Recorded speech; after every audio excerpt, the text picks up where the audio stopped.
네, 현장 플러스 두 번째 이슈 바로 시작을 해보도록 하겠습니다. 앞서 오프닝에서 말씀드린 것처럼 이제 20대 총선이 일주일 앞으로 다가왔기 때문에 각 정당별 또 경제 공약들 함께 살펴보고자 하는데요. 산업부의 염현석 기자와 함께하도록 하겠습니다. 어서 오십시오. 네, 안녕하십니까. 네, 안녕하세요. 이번 20대 총선 꼭 경제 분야만 아니더라도 쟁점 자체가 경제 살리기 그리고 일자리나 복지 확대 측면이 크기 때문에 하나하나 좀 살펴봐야 될 것 같은데요. 좀 큰 그림에서부터 정당별 경제 공약, 특징이라고 해야 될까요? 좀 설명을 해주시겠어요?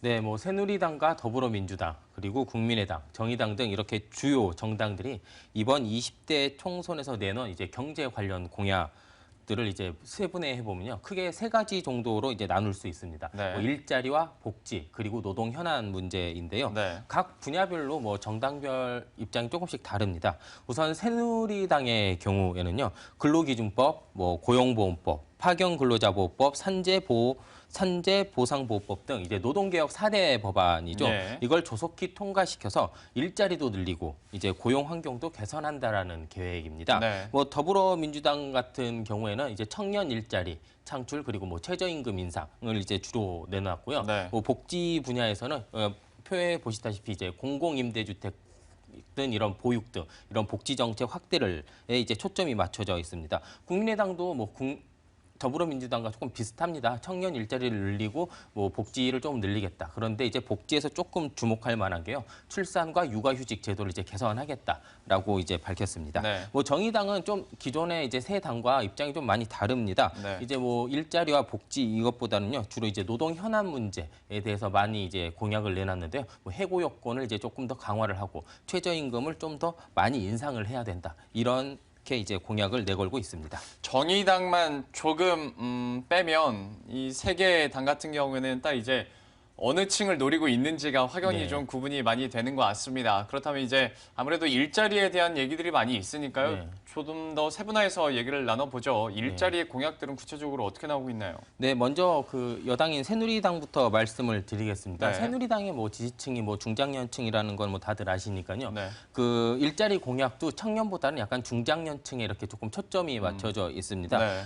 청년 일자리 같은 경우에는 아까 말씀드린 노동개혁 4대 법안을 중심으로 일자리를 늘려서 이제 전체적인 파이를 키워서 청년 일자리를 늘리겠다는 입장이고요. 네. 이제 좀 더 특이한 건 이렇게 장년 근로자의 근무 시간 단축 청구권을 이제 공약으로 내세웠습니다. 네. 이게 뭐냐면요, 고령 근무자들이 자발적으로 근무 시간을 줄이겠다라고 회사 측에 요구를 하는 겁니다. 그러면 본인들이 줄어든 근무 시간만큼 더 근무 기간을 연장을 해주는 겁니다. 실제로 하루에 8시간 일하는 고령 근무자들이 4시간만 일하겠다라고 얘기를 하면 하루에 그러니까 나이 드신 이제 근로자들이 2명이 일을 할 수 있잖아요. 네. 그렇게 해서 조금 임금을 줄이고 대신에 이런 고용 기간을 더 길게 가져갈 수 있는 이런 제도를 만드는 겁니다. 네.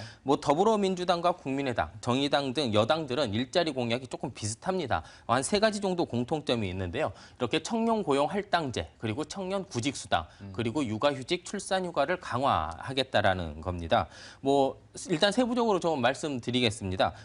더불어민주당 같은 경우에는 청년 고용 할당제를 매년 3%씩 꾸준히 이제 민간 기업들이 자체적으로 좀 늘려야 한다라는 입장입니다. 이거에 대해서 국민의당 같은 경우에는요, 5년 동안 한시적으로 5%씩 계속해서 이제 늘리자라고 얘기를 했습니다. 이제 야당 세 당이 이제 하고 있는 게 청년 구직 수당이거든요. 네. 청년 구직 수당 같은 경우에는 이제 청년들이 일자리를 만들 때 시간이 좀 걸리잖아요. 네. 그때 이제 자립할 수 있게 돈을 좀 지원을 해준다라는 건데요.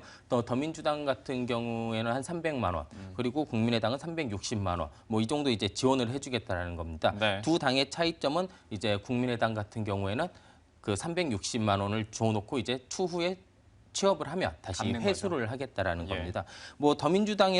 더민주의 좀 총선 일자리 관련해서 조금 좀 주목할 만한 점은요, 이제 자발적 퇴직자는 우리나라는 이제 실업급여를 주지 않습니다. 네. 근데 이제 자발적 퇴직자들도 구직 기간이 어느 정도 필요하기 때문에 이때를 버틸 수 있는 이제 구직급여, 마치 이제 실업급여 같은 이런 구직급여를 조금 줘야 된다라는 겁니다. 예. 또 이제 각 당이 이제 요즘 여성 일자리에 대한 문제점이 많잖아요.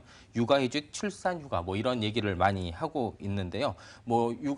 출산 기간을 조금 늘리고 그 급여들 있잖아요. 그 육아휴직 기간의 급여나 이제 출산휴가 급여를 뭐 월급의 70%까지 좀 늘려달라. 뭐 이런 얘기를 하고 있습니다. 네. 뭐 새누리당도 뭐 그런 육아휴직, 출산휴가 관련돼서 하나 내놓은 게 있는데요. 그 엄마들을 위한 정책입니다. 네. 그 임신에서부터 출산, 보육까지 한 번에 해결할 수 있는 마더센터라는 걸 이제 건립을 해서요. 네. 이제 엄마들의 일자리 찾는 걸 조금 도와주겠다라는 입장입니다. 마더센터 같은 경우에도 근데 19대 총선에서도 제가 알기로 나왔던 새누리당에서 네. 나왔던 총선 공약인 걸로 알고 있고 전반적으로 약간 재탁 문제 잠시 뒤에 네. 우리가 좀 더 얘기를 하긴 해야겠지만 지금 현재 일자리와 관련된 공약들은 이렇습니다. 야당 측에서는 아무래도 고용 안정성에 좀 강화를 하자라는 데 초점을 맞추고 있는 모습이고요. 새누리당은 또 새누리당대로 딱 특화된 그런 일자리 공약들을 계속 내놓고 있는데요. 이렇게 보다 보면 좀 선심성 공약들도 눈에 띄는 것 같고 그렇습니다. 잠시 뒤에 좀 판단을 유보하도록 하겠고요. 이어서 복지 정책도 한번 알아보도록 하죠. 좀 많이 시간이 끌어지는 것 같으니까요. 복지 정책도 좀 간단하게 얘기를 해볼까요? 네, 복지 정책은 일자리 정책이랑 좀 비슷합니다. 뭐 새누리당은 이제 청년 복지보다는 이제 노인 복지에 조금 방점이 맞춰져 있습니다. 네. 뭐 새누리당 주요 공약 중에 하나 이제 노인 의료비 이제 정액제 기준을 조금 인상을 해주겠다라는 겁니다. 이거 이제 어르신들의 의료비 부담을 조금 완화를 해주겠다라는 건데요. 네. 기존에 15,000원 정도 지원해주던 것을 2만 원까지 단계적으로 인상한다라는 겁니다. 뭐 더불어민주당 같은 경우에는요, 누리예산 같은 이런 거 이제 무상복지를 이제 확대한다라고 했고요. 네. 뭐 공공주택이나 이런 보육시설 같은 공공 부분을 10년 동안 10조씩 투자해서 100조 원을 총 투자를 해서 해당 시설을 이제 확대를 하겠다라고 했습니다. 뭐 국민의당 같은 경우에는 청년과 신혼부부 등 중심의 이전 공약을 내세웠습니다. 방금 전 더불어민주당 공약에서도 잠깐 봤던 것이 공공 부분에서 10년간 100조 원. 네. 그 자산 어디서 나는지는 뭐 계획이 된 거예요? 아직 이게- 그런 건 없죠. 네, 이게 일자리 문제도 그렇고 복지 문제도 그렇고 대부분 그게 조금 부실합니다. 예. 그 재원 방안이 있는데요. 뭐 국민연금에서 조금 더 끌어쓰겠다. 아니면 이제 그 의료보험에서 조금 더 재원을 조달하겠다. 뭐 네. 이런 그 재원 마련책이 있긴 한데요. 이게 법률적으로 상당히 복잡한 문제가 있습니다. 네. 실질적으로 이렇게 하고 싶어도 할 수 없는 경우도 있고요. 이렇기 때문에 그런 내놓은 공약들이 실제로 이렇게 시행될지는 이제 상당히 미지수입니다. 그래서 포퓰리즘 얘기도 나오는 것 같고요. 네. 예. 그렇다면 이제 기업 측에서도 한번 얘기를 나눠봐야 될 것 같습니다. 기업 측에서도 아마 이번 공약들 어떻게 내놓느냐에 따라서 지지하는 정당이 글쎄요 달라질지 모르겠습니다만은 어쨌거나 좀 변화가 있을지도 모를 것 같은데요. 네.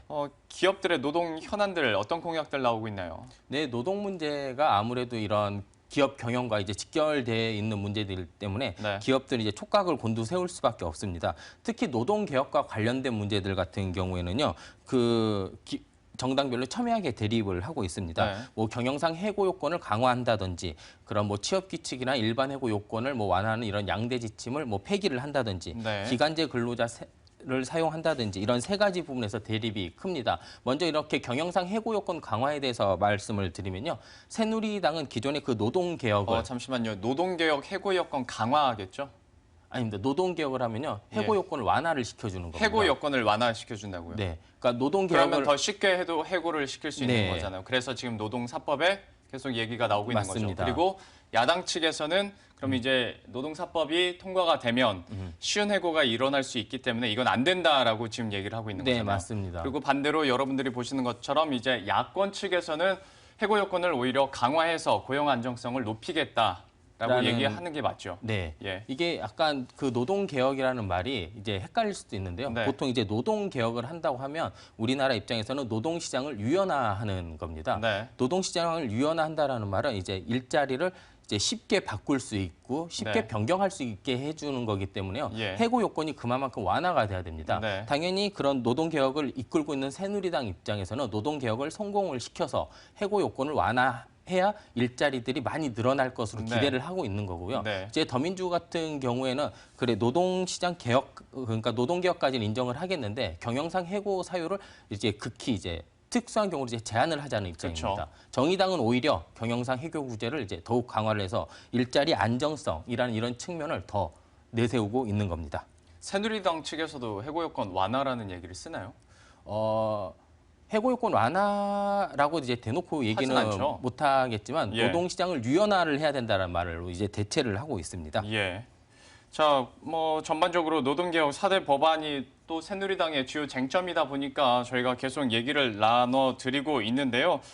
좀 많이 이렇게 빠진 내용들도 있는 것 같아서 추가적으로 좀 물어보도록 네. 하겠습니다. 역시 노동개혁이나 또 구체적으로 야당 측에서 현재 공약 나오고 있는 것들도 추가적으로 설명을 해주시겠어요? 네, 일단 그 노동개혁 관련해서 양대 지침 이게 폐기 문제가 첨예하게 갈리고 있습니다. 네. 그 경영상 해고 요건 완화나 강화보다는 이제 양대 지침이 더 문제가 되는데요. 네. 여기에는 이제 일반 해고 요건을 이제 완화를 해야 되고요. 취업 규칙을 이제 변경을 해야 됩니다. 이 말은 기업들이 그 저성과자들을 이제 퇴출시킬 수 있는 어느 정도의 이런 길을 만들어 주는 건데요. 네. 뭐 입장은 아까 그 경영상 해고 요건 완화와 거의 비슷합니다.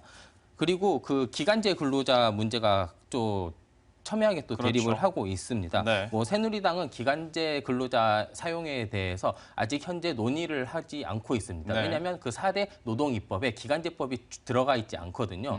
아직 이거는 논의가 더 필요한 만큼 이제 추후에 추진하자는 입장이고요. 네. 뭐 더불어민주당과 국민의당 같은 경우에는 그 기간제 근로자들을 사용하는 사업주에게 이제 불이익을 준다라는 거죠. 이제 네. 사용 부담금제를 도입한다든지 아니면 6개월간 채용을 금지를 시킨다든지 이런 식으로 좀 약간 사용자에게 불이익을 좀 막겠다라는 거고요. 정의당은 오히려 더 상시 업무, 그러니까 그 비정규직 근로자들이 많이 일을 하는 단순 업무에 정규직을 의무적으로 고용을 해야 된다라는 이제 공약을 내세웠습니다. 지금 나가고 있는 표만 보시더라도 어느 정도 각 정당별 색깔이 또 특징들이 드러나는 것이요. 새누리당은 뭐 기간제법 추후에 추진한다고 했으니까 좀 빼도록 하고, 더불어민주당은 이제 뭐 크게 차이가 없는 상황에서 국민의당과 정의당이 이번 총선 공약에서 한쪽은 너무 그냥 뜨뜻미지근한 것 같고 한쪽은 너무 또 극단적이다라는 얘기를 많이 했었는데 그대로 나타나는 것 같습니다. 네. 국민의당 같은 경우에는 대체시 뭐 6개월 정도 채용 네. 금지 그렇게 크진 않은 것 같고, 정의당 같은 경우에는